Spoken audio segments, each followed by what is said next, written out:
Hoy en día vivimos en una cultura individualista que piensa mucho solo en el yo.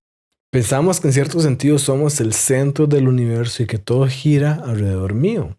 Y no solo eso, también pensamos que las experiencias que tenemos son únicas y que hay poco más allá de los límites de nuestra cabeza. Y esto es malo en muchos sentidos, pero también es malo cuando vemos nuestra fe de ese mismo modo. Muchas veces llegamos a pensar de que a pesar de que hay muchas iglesias cristianas, realmente solo la nuestra es verdaderamente cristiana. Llegamos a pensar incluso de que solamente nuestra denominación, si es que sabemos lo suficiente para saber que somos parte de una denominación, pensamos que solo nuestra denominación es la correcta. Y la verdad es que en realidad muchas veces estamos atrapados en una burbuja de lo que pensamos que es el cristianismo e ignoramos lo que pasa en cristianos y cristianas en diversas partes del mundo y cómo ellos nos pueden enseñar cosas fundamentales. El doctor Mike Licona es un académico del Nuevo Testamento y ha escrito y participado en muchos debates defendiendo la resurrección de Jesús. Él es una de las fuentes principales sobre este tema y yo de hecho lo he estudiado mucho y recomiendo sus redes sociales, que por cierto también están en español.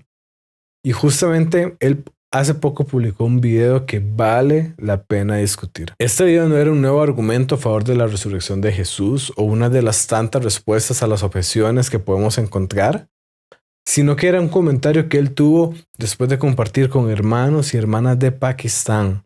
Veamos un resumen de este video. Acabo de tener una experiencia muy impactante. Un grupo de cristianos en Pakistán me han invitado en un par de ocasiones a darles unas conferencias virtuales. También me pidieron que compartiera una reflexión devocional para su reunión navideña, y yo acepté hacerlo. Lo que realmente fue tan impactante es que, después, me presentaron a todos estos otros creyentes en esa reunión.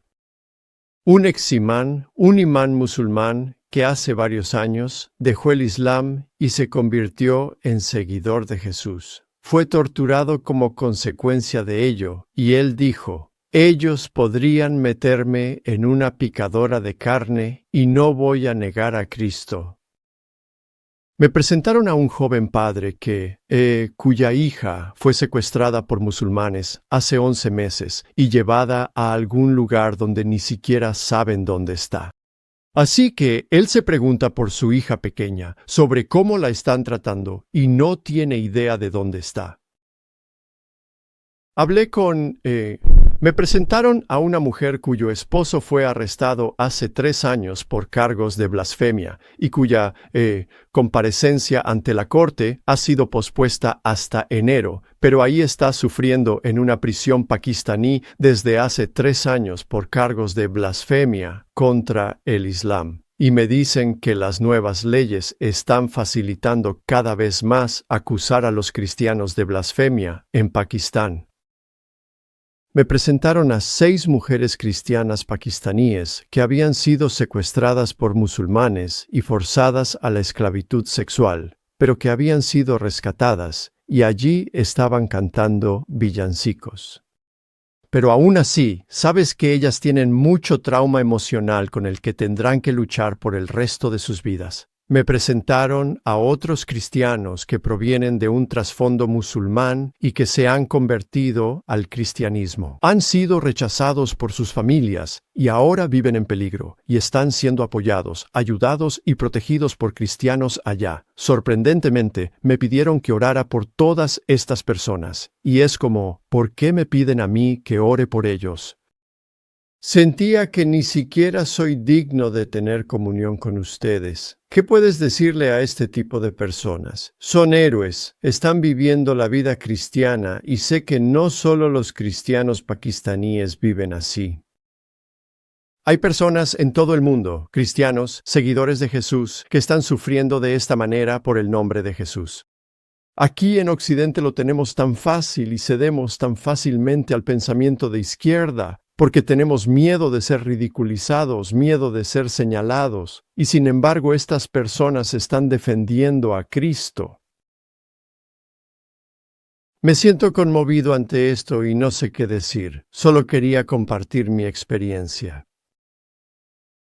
Y espero que esto me impacte de una manera que me lleve a tomar mi propia fe más en serio que antes. Yo sé que este comentario realmente presenta una realidad muy distinta a la nuestra, la mayoría de personas que van a ver este video. Pero esto es bueno y de hecho nos permite aprender muchas cosas. Para empezar, nos permite purificar nuestra fe. Muchas veces en nuestras burbujas cristianas pensamos que por el simple hecho de ser cristianos no vamos a tener pruebas o dificultades en la vida. A veces pensamos de que Dios siempre va a resolver toda dificultad que tengamos en la vida. Pero eso no es así y a mí me impresiona que tengamos esa perspectiva a pesar de que Jesús habló explícitamente de esto. En Juan 9 vemos como sus discípulos le preguntan que si era que un hombre era ciego porque él o sus padres habían pecado. Y la respuesta de Jesús fue que ninguna, que esto había sido para que la obra de Dios se hiciera evidente en su vida. Además vemos que esta idea no aplica para Jesús ni para sus discípulos, quienes ciertamente pasaron muchas dificultades y fueron perseguidos por su fe.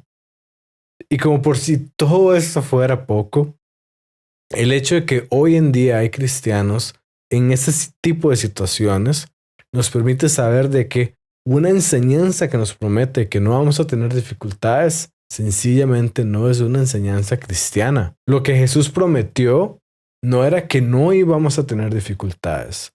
La verdadera promesa que Jesús nos hizo es que Él iba a estar con nosotros aún en medio de las dificultades. ¿Te encuentras en el problema de querer aprender más sobre apologética y teología pero no sabes dónde?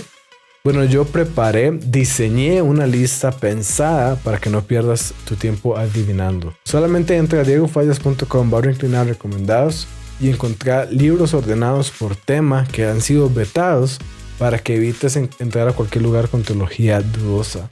No busques más a ciegas, entra a diegofallas.com/recomendados. Y además otra cosa, que tener conocimiento de esas cosas que pasan los cristianos en otras partes del mundo es que nos permite aprender de cómo es que ellos retienen y siguen caminando en su fe aún en medio del sufrimiento. Es impresionante ver cómo la iglesia se desarrolla y crece en medio de la persecución. Y esto es cierto a lo largo de todo el mundo y a lo largo de toda la historia. Algo tiene la iglesia cuando es fortalecida por el Espíritu Santo para no caer ante la persecución, sino más bien para fortalecerse más y solidificarse más en sus bases por medio nuevamente del Espíritu Santo. Además, estas cosas nos permiten tomar nuestra fe más en serio. Recuerdo a mí la primera vez que me preguntaron que si yo daría mi vida por mi fe. Y mi reacción, si soy realmente sincero, puede decir algo como, bueno, ¿qué persona más extremista esta? ¿Verdad? Yo sé que a veces eso pasa en algunos lugares del mundo y a veces es necesario, pero eso no pasa en nuestro contexto. Y sin embargo, hoy puedo ver que yo estaba equivocado. Porque lo que importa no es el contexto en el que tenemos nuestra fe, lo que importa es qué tan en serio tomamos nuestra fe. Quizás nosotros no estamos siendo encarcelados o asesinados por nuestra fe, gracias a Dios, pero igualmente deberíamos estar dispuestos a pagar el precio altísimo que nuestra fe conlleva. El llamado de tomar la cruz que Jesús hizo, que ojo, la cruz significa muerte, es para todos los cristianos. Jesús mismo dijo que si alguno de nosotros quería seguirlo, debíamos tomar nuestra cruz y luego seguirlo a Él. El llamado de morir a nosotros mismos para encontrar la verdadera vida en esta tierra y la vida eterna después de esta tierra es para todos los cristianos. Por esa razón, si estás buscando verdaderamente seguir a Jesús, tienen más en común y cosas más importantes con un cristiano perseguido en una iglesia subterránea en China que con un conocido en tu trabajo que vive para sí mismo. La visión de la vida es simplemente completamente diferente. Los cristianos somos hermanos en Cristo, miembros de una misma familia, unidos por la obra de Jesús en la cruz y por la nueva identidad que nos da el hecho de seguirlo a Él. No deberíamos esperar que el costo de nuestro cristianismo no sea el mismo que le cuesta a nuestros hermanos en la fe que están siendo perseguidos en este momento. Y deberíamos tener esto presente cuando callamos por miedo a una mala cara, o a una burla, o por el miedo al rechazo o a una persecución que podamos encontrar. Después de todo, si nosotros diluimos el mensaje del cristianismo, este deja de ser cristianismo, pierde su esencia, pierde su validez y también pierde su atractivo, porque entonces ya no tiene la sustancia que lo hace ser aquello que la gente está buscando y que nos lleva a la libertad en Jesús. Buscar que la cultura siempre vea bien tu cristianismo es imposible. Deberás en algún momento dejar algunos de los dos porque estos tienen principios fundamentales que se contradicen directamente. Como cristianos, por ejemplo, seguimos a Jesús. Sin embargo, la cultura nos enseña a seguirnos a nosotros mismos o a otra gente. Sencillamente no puedes hacer ambos al mismo tiempo. Y por último, podemos orar por ellos y también buscar apoyarlos en la manera que podamos. Somos parte de un mismo cuerpo y de hecho la Biblia habla de que somos diferentes miembros de un mismo cuerpo y debemos apoyar a nuestra familia espiritual que tiene necesidad. Así que la próxima vez que pienses en tu fe, no lo midas solo por lo que vives tú o por lo que ocurre en tu iglesia local. Somos parte de algo mucho más grande que es la familia global. Un cuerpo donde si un miembro sufre, todos sufrimos con él. Salir de nuestra burbuja no solamente nos abre los ojos a la realidad de otros creyentes, también nos despierta, nos purifica y nos llama a vivir un cristianismo más auténtico.